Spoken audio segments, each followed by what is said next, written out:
خون کر کے خلوص و وفا کا سر ضرورت سے اپنا جھکا کر اپنے مطلب کی خاطر جہاں میں لوگ رشتہ نبھانے لگے ہیں، اپنے مطلب کی خاطر جہاں میں لوگ رشتہ نبھانے لگے ہیں۔ یہ قیامت کے منظر ہیں سارے، نفسا نفسا نفسا نفسی کے اس دور میں اب، نفسا نفسی کے اس دور میں اب اپنے کاندھوں پہ اپنا جنازہ۔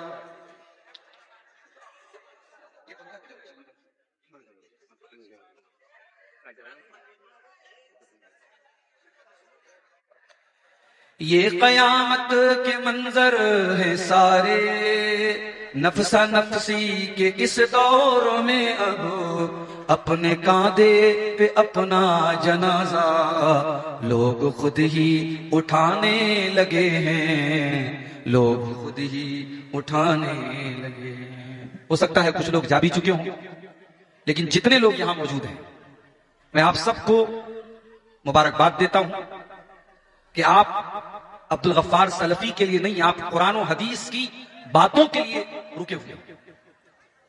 میں ابھی جب پہنچا یہاں پنجی پاڑا اسٹیشن پر تو کوئی بارات جا رہی تھی، اور آپ جانتے ہیں کہ جب بارات جاتی ہے تو گاڑیوں پر دلہا اور دلہن کا نام بھی لکھا رہتا ہے۔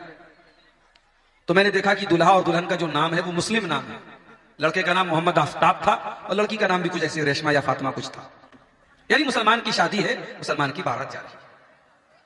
جب ریلوے فاٹک پر ہماری گاڑی رکی، بارات کی گاڑیاں بھی رک گئی، تو ہمارا ڈرائیور جو غیر مسلم ہے وہ بڑی حیرت سے کہنے لگا کہ مولانا صاحب آپ لوگوں کے یہاں تو پردہ ہوتا ہے، جوان لڑکیاں سج سنور کر میک اپ کر کے خوشبو میں بسی ہوئی چمکیلے کپڑے پہنے ہوئے سب گاڑی سے باہر نکل کر کے ریلوے فاٹک پہ کھڑی۔ اس سے یہ اندازہ ہو رہا ہے کہ ہمارے اور آپ کے سماج میں شادی بیاہ کے موقع پر عورتوں کو بے پردگی کی چھوٹ مل جاتی ہے۔ ابھی نظامت کرنے والے ہمارے مولانا صاحب نے ایک حدیث پڑھی تھی، اللہ کے پیارے نبی صلی اللہ علیہ وسلم نے عورت کو 4 چیزوں کا حکم دیا، عورت 4 کام کر لے جنتی ہے، اس کے لیے جنت واجب ہو گئی، جنت کے تمام دروازے اس کے لیے کھول دیے جائیں گے۔ وہ 4 چیزیں کیا ہیں؟ اذا صلت المرأة خمسها وصابت شهرها واطاعت زوجها واحسنت فرجها۔ دل کی سختی اگر دور کرنا ہے تو پہلا کام یہ کرو، نماز کی پابندی کرو۔ وَلَذِكْرُ اللَّهِ اکبر، نماز اللہ کا ذکر ہے اور یہ بہت بڑی چیز ہے۔ نماز پڑھو گے آٹومیٹک بہت ساری برائیوں سے بچو گے۔ جس کی زندگی میں نماز نہیں ہے وہ منمانی کرے گا، وہ کتے کی طرح کہیں کھڑے ہو کے پیشاب کرے گا، اسے استنجا کا خیال نہیں، اسے پاکی کا خیال نہیں، اسے ناپاکی کا خیال نہیں۔ اور جو نماز کی پابندی کرے گا وہ کپڑے کی بھی حفاظت کرے گا، وہ بدن کی بھی حفاظت کرے گا۔ تو پہلا کام کیا کرنا ہے؟ نماز کی پابندی کرو۔ دوسرا کام، زیادہ سے زیادہ قرآن سے اپنا تعلق جوڑ دو۔ قرآن بھی دلوں کو نرم کرتا ہے۔ لو انزلنا هذا القرآن على جبل لرأيته خاشعا متصدعا من خشية الله۔ اللہ تعالیٰ بولتا ہے اگر اس قرآن کو ہم کسی پہاڑ پہ اتارتے، پہاڑ بھی اللہ کے خوف سے چور چور ہو جاتا۔ اے انسان، تیرے دل کی کیا اوقات ہے، تیرے دل کی کیا حیثیت ہے؟ تیرا دل تو گوشت پوش کا بنا ہوا ملائم سا دل ہے، قرآن تو پہاڑ کو بھی چور چور کر سکتا ہے۔ تو سچی توبہ تو کر، تو اللہ سے معافی تو مانگ۔ تو قرآن پڑھیے، اس سے دل آپ کا نرم ہوگا۔ تیسرا کام، اگر دل کو نرم کرنا ہے، دل کی کٹھورتا کو دور کرنا ہے تو قبرستان جایا کرو، مردوں کو دیکھا کرو، قبروں کو دیکھا کرو، اس سے بھی آپ کو موت یاد آئے گی، اس سے آپ کا دل نرم ہوگا۔ اللہ کے نبی فرماتے ہیں اکثروا ذکر حادم اللذات، لذتوں کو توڑ دینے والی چیز موت کو زیادہ سے زیادہ یاد کیا کرو۔ کبھی قبرستان میں جاؤ اور سوچو ہمیں بھی مرنا ہے اور یہیں آنا ہے، یہ زمین چھوڑ کے جانا ہے، یہ جائیداد چھوڑ کے جانا ہے، بیوی بچوں کو چھوڑ کے جانا ہے، اور اسی قبر میں جا کر کے اپنے عمل کا حساب و کتاب دینا ہے۔ جب تم قبرستان جا کے یہ سوچو گے تمہارا دل نرم پڑ جائے گا۔ اور دل کو اگر نرم کرنا ہے تو ایک چیز، بہت اہم چیز میرے پیارے ساتھیوں، کسی غریب، کسی یتیم کی پرورش اپنے ذمہ لے لو۔ کسی مدرسے میں اگر یتیم بچیاں پڑھ رہی ہیں، ان کی پڑھائی اپنے ذمہ لے لو، ان کا خرچہ اپنے ذمہ لے لو۔ یتیم کے سر پہ محبت سے ہاتھ پھیر دو۔ اللہ کے پیارے نبی کے پاس ایک صحابی آئے، اے اللہ کے نبی، میرا دل بڑا سخت ہے، میرا دل بڑا کٹھور ہے، میں اس دل کی سختی کو دور کرنے کے لیے کیا کرنا چاہیے؟ اللہ کے پیارے نبی نے فرمایا دل کی سختی کو اگر دور کرنا ہے ایک کام کرو، امسح برأس الیتیم، کسی یتیم کے سر پہ محبت سے ہاتھ پھیر دو، یتیم کے سر پہ محبت سے ہاتھ پھیر دو، کسی غریب کا سہارا بن جاؤ، کسی بیوہ کا سہارا بن جاؤ، کسی غریب پر ترس کھا جاؤ، اس سے بھی آپ کا دل نرم پڑ جائے گا۔ میرے پیارے ساتھیوں، دل کی سختی کو دور کرنے کے لیے ہمیں ایک دعا بھی اللہ کے نبی نے سکھائی ہے، وہ دعا بھی ہمیں پڑھنی چاہیے۔ وہ دعا کیا ہے؟ یا مقلب القلوب ثبت قلبی علی دینک، یا مصرف القلوب صرف قلوبنا علی طاعتک، اے دلوں کے پلٹنے والے ہمارے دل کو اپنے دین کی طرف پلٹ دے، اے دلوں کے پھیرنے والے ہمارے دلوں کو اپنی شریعت کی طرف پھیر دے، کیونکہ دل کا کنٹرول اللہ کے ہاتھ میں ہے۔ یہ دعا جب آپ پڑھیں گے انشاءاللہ اللہ تعالیٰ آپ کے دل کی رکشا کرے گا، آپ کے دل کی حفاظت کرے گا۔ میرے عزیز ساتھیوں، میرے بزرگوں، دل کی سختی کے تعلق سے یہ چند باتیں میں نے آپ کے سامنے رکھی ہیں، چونکہ پروگرام کے منتظمین کی طرف سے یہ ڈائریکشن دیا گیا ہے کہ پروگرام کو ختم کیا جائے اور لوگ بھی اب دھیرے دھیرے گھروں کی طرف روانہ ہو رہے ہیں۔ میں انہی گزارشات کے ساتھ یہ دعا کرتا ہوں اللہ تعالیٰ ہم